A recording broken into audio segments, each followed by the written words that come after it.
É quando Paulo fala sobre o jugo desigual, irmãos. Não ponhais em jugo desigual. Por quê? A associação com incrédulos. Estão lembrados desse texto? Hã? Isso.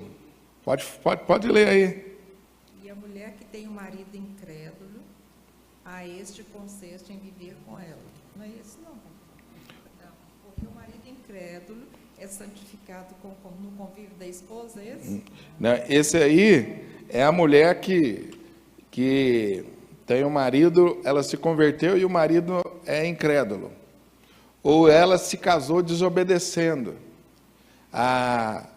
e fez aliança. Esse texto já fala das consequências de não obedecer o princípio da palavra.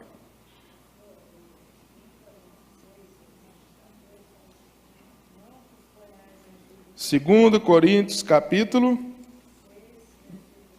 versículo 14. O que é você se colocar em jugo desigual? Não ponhais em jugo desigual. Jugo significa liderança, domínio. A figura aqui é daquele junta de bois que tem sobre as suas costas o arado. E aqueles dois animais são colocados com o propósito de arar a terra juntos. E o que direciona aqueles animais é aquela canga ou aquele arado que está nas costas. Quando você coloca dois animais diferentes, eles andam em tempos diferentes, eles têm ações diferentes, eles reagem diferentes ao jugo. Pode ser que até um deles não aceite o jugo, porque a natureza dele não foi feita para ser subjugado. Ok? E o que vai acontecer quando você coloca dois animais diferentes para fazer aquilo? Não vai conseguir realizar o problema, o trabalho.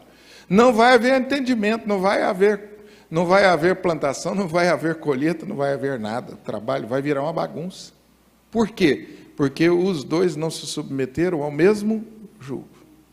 É isso que a palavra de Deus está falando. Então, quando você faz aliança com alguém que não tem a mesma fé que você tem, a mesma compreensão que você tem, vocês vão ter dificuldades para alcançar os mesmos objetivos. Então, eu vou citar um exemplo para vocês aqui que eu citei quarta-feira passada. Vou repetir, que é uma coisa que de vez em quando eu conto, que foi uma experiência para mim forte. Um irmão da igreja, o presbítero meu, ele chegou para mim e falou: pastor, eu queria que o senhor orasse comigo depois do culto, que eu estou começando um negócio novo. Eu falei: vamos orar, meu irmão. Claro que sim. E ele já vinha de algumas dificuldades no comércio, na vida financeira. E nós fomos para o fundo da igreja orar, e eu falei: mas conta para mim a novidade desse novo negócio. Ele falou: pastor, eu arrumei um sócio. E agora nós vamos juntar e vamos fazer aí uma fábrica, uma fábrica de confecção de roupas, e vamos vender roupa. Quem é o seu sócio? Eu acho que o senhor não conhece, não. Eu falei: que igreja que ele é? Ele falou: não, ele não é da igreja, não. Eu falei: vai dar errado. Vai dar errado, antes de orar. Como assim, pastor, vai dar errado? Vai dar errado. Sabe o que vai dar errado, meu irmão? Porque você já falou para mim, depois que você se converteu, que você queria fazer um negócio e fazer as coisas certas. Você vai querer reunir os seus funcionários para orar com eles. Você vai querer pagar os seus impostos em dia. Você vai ter uma conduta honesta.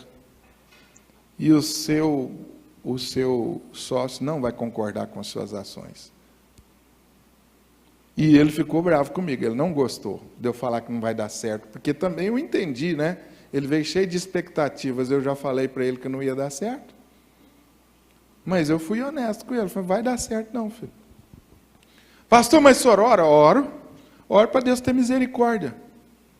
Deus tem misericórdia, que eu te conheço, você é bravo, você tem um temperamento forte, você não vai tolerar. E ele foi. O que aconteceu? Passados uns meses, ele me ligou: pastor, só podia participar de uma reunião comigo? Eu falei: que reunião é essa? Uma reunião de negócio com meu sócio, porque nós estamos desfazendo a sociedade. E eu queria que o senhor participasse. Eu falei: pois é, eu falei para você não fazer, que ia dar errado agora. E aí eu fui para a reunião com ele sentado numa ponta da mesa e o outro sentado na ponta da mesa, e os dois brigando e eu lá no meio. De mediador. E eu falei para eles: eu te avisei para vocês dois que vocês dois não iam combinar. Ainda bem que o outro sócio foi muito respeitoso comigo. Eu falei: não, pastor, o senhor tem razão, nós precisamos achar um caminho. Mas foi difícil achar o caminho, porque cada um queria fazer prevalecer a sua ideia. O que aconteceu? Prejuízo, desgaste, sofrimento, aliança errada.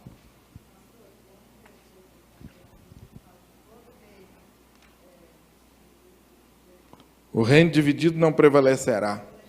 E por que o reino divide? Porque às vezes os princípios de fé não são os mesmos. Por isso, moçada, o casamento com o não crente é difícil de dar certo. A gente fala isso para a moçada e tem hora que o pessoal não recebe isso bem. É difícil. Agora, também eu diria para vocês jovens, não case com qualquer crente, não. Certifique se o cara é crente mesmo, porque a igreja está cheia de gente enrolada. Tá ou não está? Estou exagerando? Tem muita gente que está na igreja, mas não conhece Jesus e não vive a fé. Então, certifique-se que a pessoa com quem você vai se unir para o resto da sua vida, preste atenção, para o resto da sua vida, caminhe na mesma fé que você, porque senão você pode se preparar. Desgaste, sofrimento, solidão. Porque quando você se casa com alguém que não tem o mesmo princípio de fé, provavelmente ele não vai acompanhar você na igreja, você vai ficar sozinho ou sozinha. Amém? Esse é um princípio bíblico do Velho Testamento que tem seu correspondente no Novo Testamento e vale para hoje. Todas as vezes que, mesmo dois crentes estão unidos, e um deles deixa de servir a Deus de coração, deixa de buscar a Deus, você vai ter problema também. Então tem que ser dois crentes bons, duas pessoas comprometidas com Deus. Porque se um começa a relaxar na vida cristã, aí você vai ter problema. Aliança, você se uniu, você fez um projeto, e o projeto de casamento a gente faz, ele é para durar a vida toda. E vai desfazer. Agora tem filhos no casamento, como é que vai fazer? Difícil, não é, irmãos? Então o texto está falando, a exortação desse texto é isso: cuidado com as alianças que você vai fazer. Tanto alianças mais simples, como alianças mais complexas. Pois não, minha irmã? Mas no seu caso eu acho que é bom. Você quando se casou não era crente. Mas agora você é. Não, eu não era crente. E nem seu marido? Convertida. Nem seu marido? Não, ele não tem religião alguma. Agora Deus salvou você. E eu, assim, eu já cria, mas eu não era convertida, eu não era comprometida. Certo. Depois é que eu me converti. O seu caso na igreja. O seu caso é diferente desse caso aqui. Porque você fez uma aliança antes de se converter. O seu caso é diferente. Eu agora, não sabia que seria, o certo seria eu ter ao meu lado uma pessoa também que pensasse como eu nesse sentido. Eu estou falando com a mesma fé, com a mesma crença. Sim, mas antes você não era. Não era. Então vocês pensavam iguais. Você tinha uma simpatia, conhecia, mas não era realmente convertido. Então o seu caso não se encaixa bem nisso. Porém, agora você vai ter que ter um comportamento de sabedoria para você possa ganhá-lo, para você possa santificá-lo, para que você possa abençoar. Por isso, eu disse para a Dulce aqui, Dulce, no texto que você leu, que Paulo tratou do seu caso, quando ele diz que a mulher crente santifica o marido incrédulo. Quando ele diz que a mulher que tem um marido que não obedece à palavra ainda, ela vai ganhar o marido sem palavra alguma, apenas com seu procedimento honesto. 1 Pedro, capítulo 3, fala sobre isso. Então, tem 2 conselhos da palavra de Deus muito importantes para situações como essa sua, como é de muitas pessoas, inclusive algumas que desobedeceram a aliança.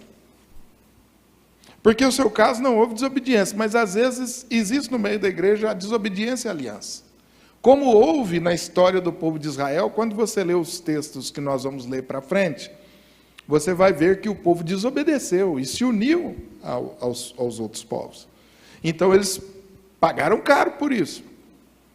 Mas a Bíblia diz que uma vez que você desobedeceu a aliança, honre a sua aliança até o final. E você vai procurar de todas as maneiras ganhar seu marido. Ou o marido que casou com a mulher não crente vai procurar de todas as maneiras ganhar sua mulher. E a Bíblia dá algumas dicas.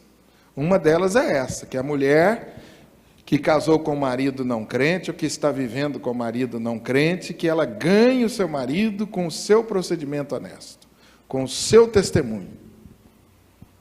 Que às vezes a mulher que é crente, casou com o marido não crente, ela fica muito impaciente com as atitudes do marido, e ela quer, de todo jeito, abrir a cabeça do sujeito e pôr a Bíblia lá dentro. Por quê? Porque ela está sofrendo. Aí. Ela está sozinha. Na vida espiritual, ela está sozinha. E aí ela fica ansiosa, então ela chega depois da igreja e prega tudo que o pastor pregou e prega no ouvido do marido. Você não faz isso, não, ainda bem. Mas tem uns que fazem. E aí, vamos orar.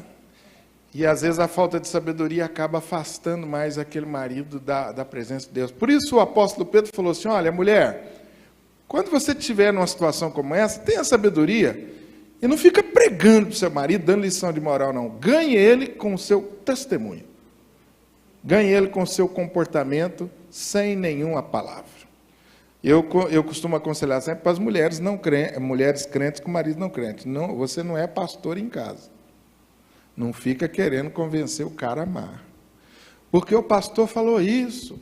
Porque o pastor falou aquilo. O cara odeia o pastor. Ele nem conhece o pastor, mas ele odeia. Aquele miserável daquele pastor. Ele está acabando com a minha vida. Né? A falta de sabedoria, que o pastor falou que se eu não aceitar Jesus, você vai para o inferno, seu miserável. Aí o cara fala, pronto, quem que é esse cara? Já me mandou para o inferno? Aí ele odeia a igreja. Ele odeia a igreja. Igual a senhora que terminou o culto, falou comigo, pastor, aquele cabeça dura do meu marido tinha que estar aqui hoje à noite para ouvir tudo isso que o senhor falou. Eu falei assim, se eu fosse a senhora, ia embora, fazia uma janta gostosa para ele. E quem precisava ouvir isso é a senhora, e não ele. Vai embora para casa, só está aqui conversando comigo e está esperando a janta lá, não está? Tá, pastor, ele não aceita. Eu falei, então, termina o culto, o senhor ó, para casa. Faz um bife gostoso para ele, uma limonada gostosa, abençoa a vida do cara, porque do jeito que você está fazendo, ele não vai querer nunca vir à igreja. Então, às vezes, nós crentes agimos sem sabedoria com os incrédulos, mas eu estou falando de outra circunstância. Alguém que não obedeceu a aliança. Essa palavra é para quem está antes da aliança. Eu estou pensando em fazer um negócio, estou pensando em me casar. Então, pense bem com quem você vai se unir para o resto de sua vida. Cuidado com as alianças, por menor que seja. Você já fez uma viagem de 800 mil quilômetros com alguém que você não conhece e se arrependeu amargamente e não via a hora de chegar no final daquela viagem? Já aconteceu isso comigo, gente. Vontade de falar para o sujeito assim, cara, desce, vai embora a pé, eu pago para você ir de ônibus, de avião. Horrível você caminhar com aquela pessoa. Durante a viagem, a pessoa saca um cigarrão fedido no seu carro, e para e conversa coisas que não edificam, e aquele momento vai virando um inferno na sua vida. Mas você resolveu fazer um projeto de 12 horas com aquela pessoa. Só 12 horas. Você custou aguentar. Imagina passar o resto da vida com alguém assim. Agora, é lógico que a gente, como crente, vai procurar enxergar aquilo como uma oportunidade, né? Não, eu vou procurar dar um bom testemunho para ver se essa pessoa muda a maneira de ver as coisas. Mas, se você fizer uma aliança com essa pessoa, você vai ter que honrar essa aliança até o final com ela. O pastor Jeremy Camp, quando ele faz um estudo, ele fala assim, existe uma estatística, cada 10 casamentos feitos assim, 9 dão errado, 1 dá certo. E aí ele fala assim, irmãos, às vezes eu falo isso para as pessoas, eu percebo que não tem muito impacto. Mas aí eu uso outra ilustração. Se você fosse pegar agora um avião para São Paulo, e eu informasse para você de cada 10 voos, 9 caem, você embarcaria no avião? Sendo que você tem 10% de chance de chegar lá? Quantos de vocês fariam essa viagem? Eu, pastor, 10%? De jeito nenhum.